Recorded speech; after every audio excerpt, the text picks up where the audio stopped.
Welcome to Nevada Newsmakers. On the program today, the president proposing a guest worker program causing a lot of consternation. What's really happening on the border between Arizona and Nevada? Ray Hager has the rundown. Thanks, Sam. Today's guest is Tim Peters. He runs surveillance of undocumented workers who come across our borders and into Nevada. And coming up on the Power Pundit panel today, Fred Hillerby, Bill Welch, and Dick Gammick. It's all coming up next on an all-new Nevada Newsmakers.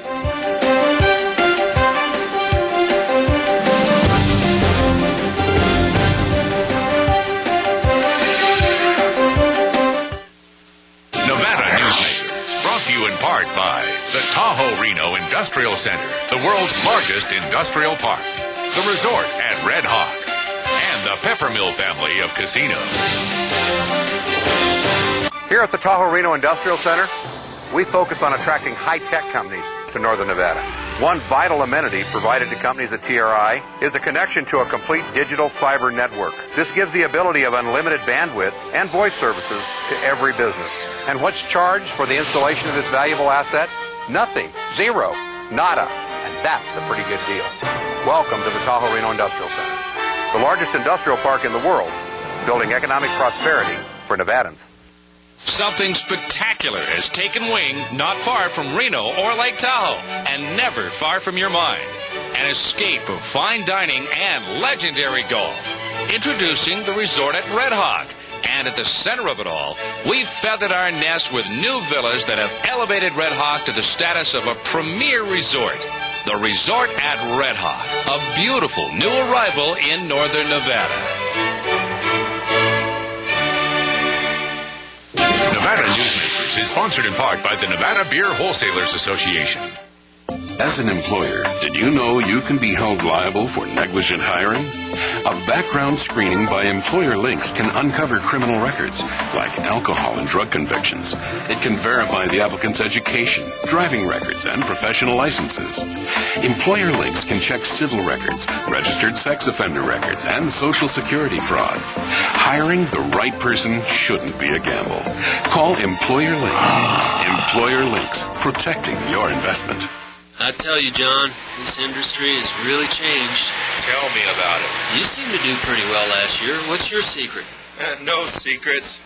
Although I'll tell you something. The smartest thing I did was sign up with Pro Group Management. Really? Yeah, they do workers' comp, right? Yeah, their services are great. And get this, they saved me 30%. I've heard they saved others 50%. That works for me. Pro Group Management. Finally, workers' comp that works for you. This is Nevada Newsmakers with host Sam Shad, a no-holds-barred political forum. Now, from the Nevada Newsmakers broadcast headquarters, here is Sam Shad. Illegal immigration has been a major problem in this country for a long time, and we thought we'd get to the heart of the matter here. We're going to talk to Tim Peters, who's Director of Operations for New Technology Management Incorporated, and they're a prime contractor to Homeland Security, the Army, Air Force, Navy, Treasury, HUD, Department of Agriculture, and the SEC. And what they do is, in addition to other things, border surveillance.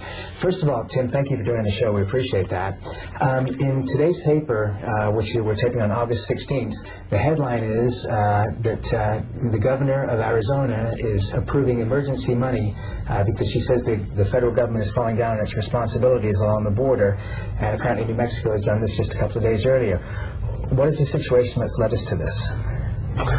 Well, the illegal immigration plays a large impact on Cochise County in particular, Douglas and Sierra Vista. A good example is the hospitals, who are burdened with the illegal immigration, taking care of illegals when they come across, to the point where they're not making a profit, and they're almost shutting their doors. So there's some frustration with some of the local people in this county with respect to a feeling that they're not being taken care of with respect to the burden on the community and the county. There's also an irony that the Border Patrol drops off these illegals to these hospitals, and then once they're well, they're free to just walk away, right? I believe that's the case, yes. And again, it's a county that we're tucked away down here in southern Arizona. So any funding that local authorities, Border Patrol, Sheriff, because there's many people involved when we talk about immigration and some of the issues. Once they cross the border and they get through that line of defense that the Border Patrol's in charge of, then the other law enforcement officials and agencies have to pick up. We have horrific car crashes here and things of that nature due to the overloading of vehicles going down Interstate 10, and so it's a problem that affects many people. This is a rural community, so you have a lot of ranchers and people that are affected by the amount of people coming through their land as well. Let me ask you this. A common thought is, why would you seal the border? How realistic is that? Well, when we say seal the border, the Border Patrol has a tough job, because I don't think people really understand how vast the border region is. It's a very vast, rugged area, and it needs to be covered. So you have to do a proper mix of people and technology. You have to put the people where they can effectively respond, and then the technology to watch those areas to give them an eye on what's going on in that border region. So once they detect, they have an indicator that somebody's going to penetrate the border, they can go and react. We can't put a man every 100 yards on the border. It's just not possible. But what we can do is we can put the technology in to take the place where we can't put people, and then use that resource where it's best to use them, and that is in the apprehension. One of the concerns, we were talking yesterday, one of the concerns you had was, for example, if you're going to put in the National Guard, all the infrastructure that would go along with that would be cost prohibitive. Well, one of the arguments is just use the National Guard. And, it sounds great to just use the National Guard. But for those people that don't really, understand what it takes to feed, house, equip, maintain a soldier, it's really unrealistic. If you all of a sudden flood a pristine area with National Guard, human waste, debris, how do you feed them? How do you house them in this remote area? It's a complex problem, and it's something that it takes, right now, for example, it takes 6 support soldiers to put 1 combat soldier in the field. So there's a whole infrastructure that has to be out there to support those people on the border. What about the idea of building a wall? Is that totally unrealistic? Well, there's certain areas where walls make sense, because what you're trying to do is channel people. If terrain dictates movement, it's an old Army way of thinking, which is that somebody's not going to come up over a cliff to get where they're going. They're going to go through those natural lines of drift, and they're going to move through areas that allow them to move and penetrate through the border. The problem is with the walls is you can tunnel under a wall, or you can find a way to breach the wall, go over the wall, go through the wall, under the wall, and that's what they do. We're going to take a break. More with Tim Peters right after this. For a videotape copy of any Nevada Newsmakers program, call 775-857-2244. The tapes are $20 each, including shipping. Since its creation more than a decade ago, the Southern Nevada Water Authority has focused on 3 goals: preserving water quality, improving water conservation in Southern Nevada, and meeting the community's current and future water needs. Through thoughtful planning, responsible management, and collaboration, it's succeeding. As we move into the 21st century, the authority continues to embrace sustainable water development and efficient water use. That's our promise to Nevada. My family started this business 27 years ago. We work hard to serve our customers and our community. But it's getting harder and harder to keep the doors open. For example, our workers' comp is going through the roof. Isn't anyone on my side anymore? The Retail Association of Nevada is. If you're a small business owner, we can cut your workers' comp by up to 50%, lobby for your interests, and keep you informed. Put us to work today.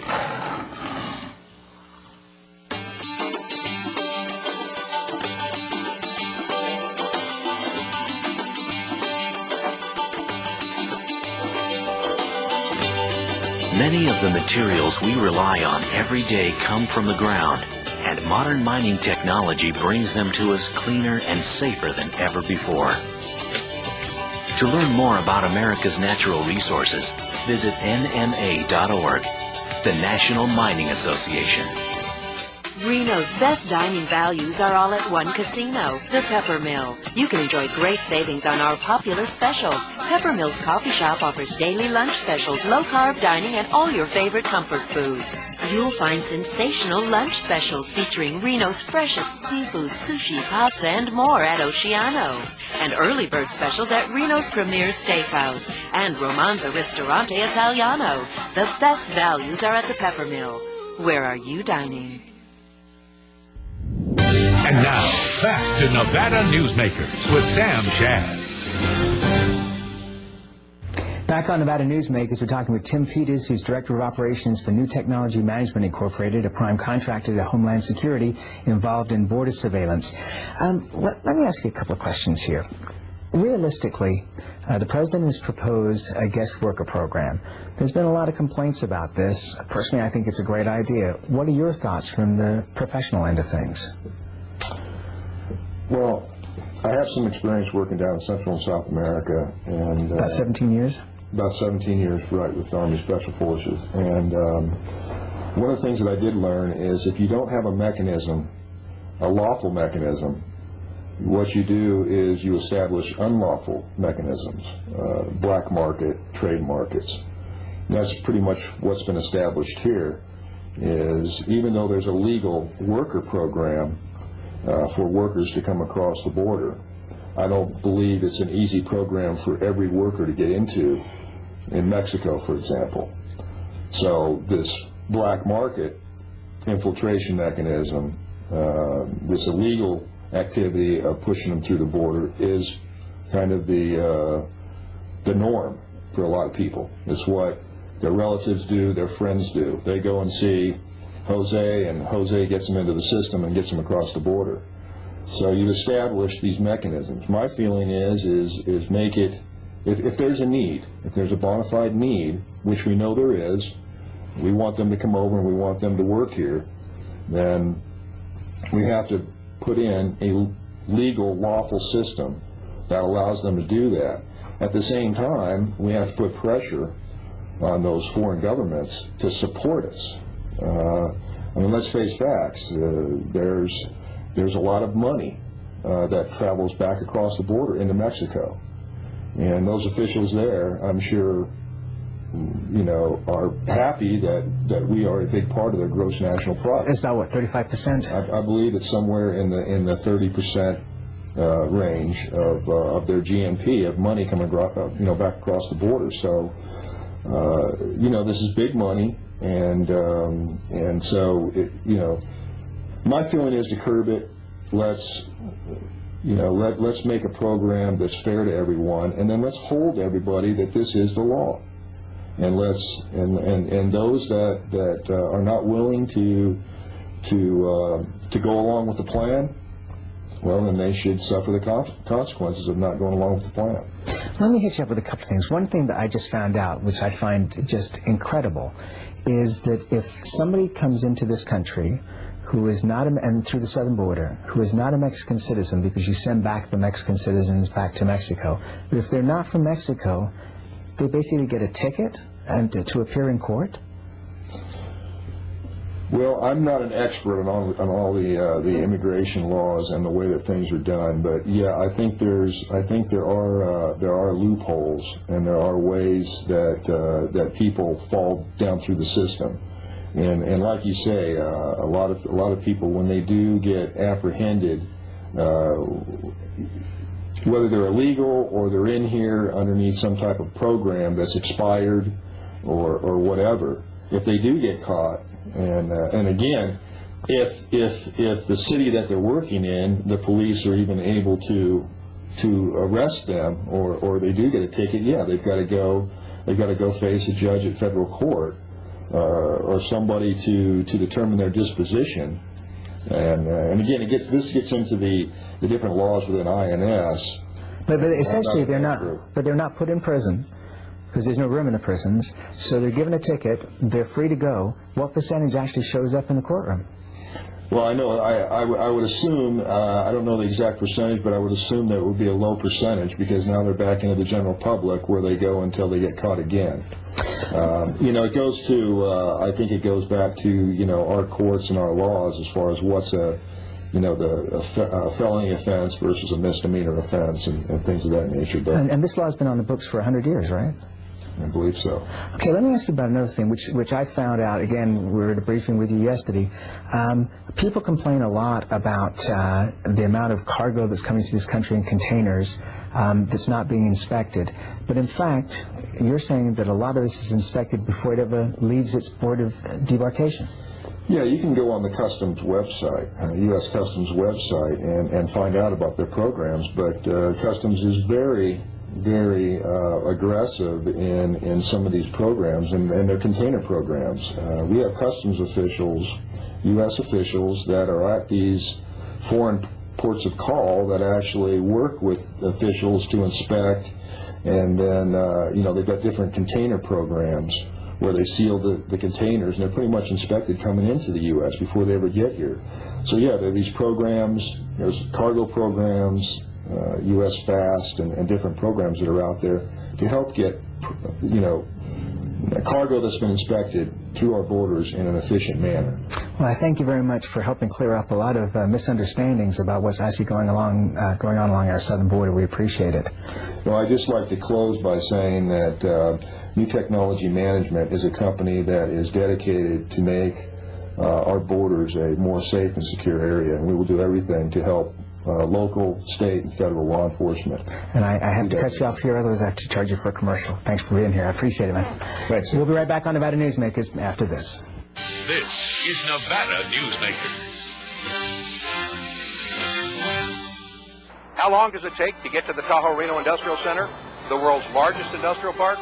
Well, it's just 10 minutes east of Reno's Park on Highway 80, just minutes from the airport. And under construction is an interchange linking I-80 to TRI's 4-lane USA Parkway. And soon, this parkway will connect Interstate 80 to Highway 50. How far is the world's largest industrial center from your home? It's a lot closer than you think. Welcome to the Tahoe-Reno Industrial Center, building economic prosperity for Nevadans. The Nevada Beer Wholesalers encourages the responsible consumption of beer.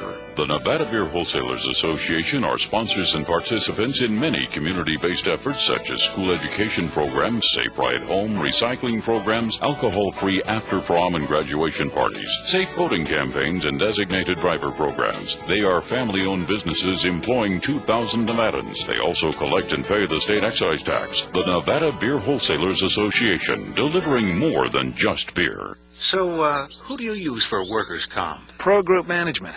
Ah, I've heard some good things about them. You bet. Employee background checks, safety training, claim seminars. Oh, and here's the great part. If you have an issue, they work for you, not against you. Sounds perfect. And expensive. Well, that's the best part. They saved me 30%. I've heard they've saved others 50%. Works for me. Pro Group Management. Finally, workers' comp that works for you. Something spectacular has taken wing not far from Reno or Lake Tahoe, and never far from your mind. An escape of fine dining and legendary golf.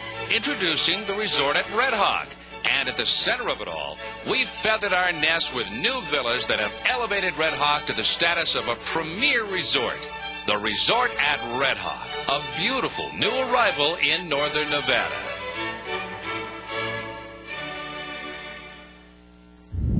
And now, back to Nevada Newsmakers with Sam Shad. And a terrific Power Pundit panel, as always. Dick Gammick is here, Washoe County District Attorney. Bill Welch joins us. He's President and CEO of the Nevada Hospital Association, and Fred Hillerby, who is a lawyer and lobbyist. Welcome to the program to all of you. Ray, I wanted to start out with you. Okay. You had an interesting story in today's Reno Gazette-Journal. One of the meetings of the Washoe County School District talking about the effects of property taxes and the cap. There seemed to be a huge gap between what they thought they'd be missing out on. Well, that was even before the legislature put in the property tax cap. Now, the school district officials across the state, especially in Clark and Washoe, are really concerned about the property tax cap and its effect on funding for school construction, because that's where you get the money from the property tax. The county now is going through millions and over a million different sets of equations to set this up. School officials fear that the property tax cap would cost them annually anywhere between $10 million and $250 million. That's a huge gap. Yes, it is a huge gap. And if it's up on the $250 million, and it's going to be devastating for school construction in Washoe County. That is why school district officials for the 07 session, they want to get, number one, impact fees on new homes, real estate transfer fees on existing home sales, and also to raise the property tax level throughout the state to allow them for more bonding capacity. These things are these are all new taxes. I think they're going to face an uphill fight in the legislature. Okay, Fred, what are you thinking about this? Well, yeah, new taxes in the legislature is going to be very difficult. You know, I haven't seen all those numbers, but it was interesting to me during the debate in the 05 session, all the discussion and the hand-wringing that was going on, because we were still talking about allowing room for growth, just capping that growth and appreciation. It wasn't like we were capping it like Prop 13 did, as some people in our state are now advocating. So there was still room for growth, but just a cap on that. So, you know, I haven't seen all the numbers, but if they're coming forward with the idea that you're going to pass a lot of new taxes in our legislature, I don't think that's going to happen. You know, Bill, your industry was picked on in the last session quite strongly. You know, how do you feel when you hear these numbers? That's concerning to the hospital community from the standpoint that having adequate funding for education is important. It's been demonstrated multiple times that the more educated that you help your society become, the healthier they generally are. So that certainly would be a concern to us.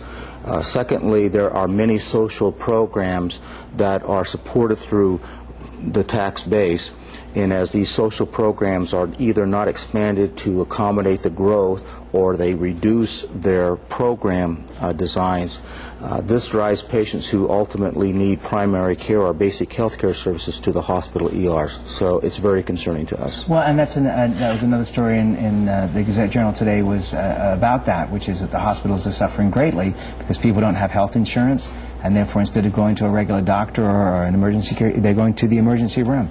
That's absolutely correct. Nevada, the last statistic that I have seen showed Nevada being fourth in the nation as far as the number of uninsured population. That number is growing. These are individuals who have difficulty getting access to a private outpatient primary care delivery system. They ultimately end up in our ERs. We have studied this over the last several years, and more than 50% of the patients who present themselves to hospital ERs are there for primary basic medical care, not emergent care. Okay, so Dick, when you look at this, do you think at some point that we start to rue the property tax cap?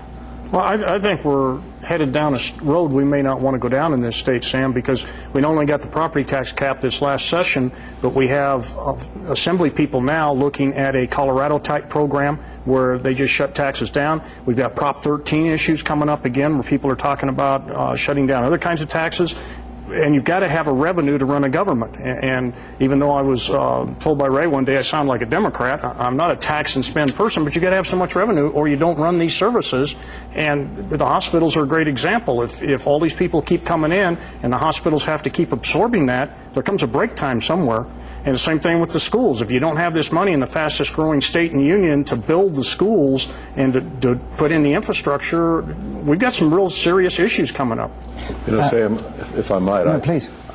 I want to be sure you and your audience understand, I'm not saying that Fred Hillerby believes there shouldn't be enough revenue, because I agree with Dick and Bill for a lot of the same reasons. You asked me sort of my assessment of what the legislature might do faced with new taxes again, and I still think there's enough memory of the pain and so on that they went through in 03 that I think the legislature is going to be very reluctant to increase taxes. Are you going to see a diversion of the gaming taxes and the sales taxes to the school system? You know, I'm not sure, Sam. I'm not sure whether, you know, that's a structural issue that some of which is constitutional and so on that would have to be addressed, and I don't know whether that gets diverted or not. You know, I think the big thing here, if there's any legislators who live in these new developments in the Reno-Sparks area, if they have children and their children are going to be bused to the inner city schools or the urban schools in downtown Reno, they're going to think twice about these taxes that are being proposed. Okay, and that's all we got time for. We'll be right back on Nevada Newsmakers after this. Nevada Newsmakers, brought to you in part by the Tahoe Reno Industrial Center, the world's largest industrial park, the resort at Red Hawk, and the Peppermill family of casinos. South Reno's hotspot for food, fun, and friends is the Tamarack Junction. Play over 480 of the hottest slots and video poker games. Enjoy hot times and sizzling food specials at Sully's Sports Bar, Grill, and Nightclub. Watch your favorite game on one of our jumbo high-definition plasma TVs. Enjoy great food 24 hours a day in the Dining Car Restaurant. Or sample the best hot and cold sandwiches in the Whistle Stop Deli. The Tamarack Junction is your junction for fun. South Virginia and Amati Ranch Parkway. Yeah. Dave, I'm telling you, it's all in the follow-through. Actually, Dave, it's all in the putting. No matter how you swing, it's a classic opportunity to play for local organizations. That's why we're teeing off in the Kest Classic at Wolf Run on September 15th. Arch Tournament will benefit Care Chest of Sierra Nevada, providing free medical supplies to those in need, and help our local Seroptimists support the community. Hey, Dave, you've got the perfect score.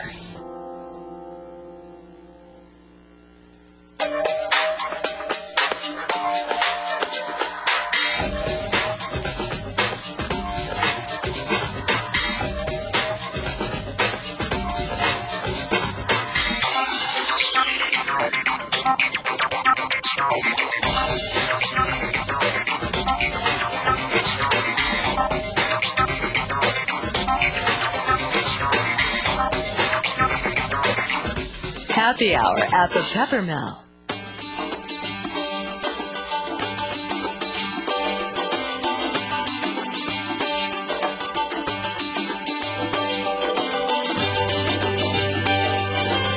Thanks to an ongoing commitment by America's mining companies, more than 2 million acres already have been reclaimed. To learn more about reclamation or other aspects of mining, visit nma.org. The National Mining Association. Don't forget you can watch Nevada Newsmakers online at nevadanewsmakers.com. On our next show, Brendan Traynor will give us the libertarian opinion of why we should get rid of the Patriot Act, and perhaps some opposition for Congressman John Porter. Stan Hunterton will be here. Join us on our next show.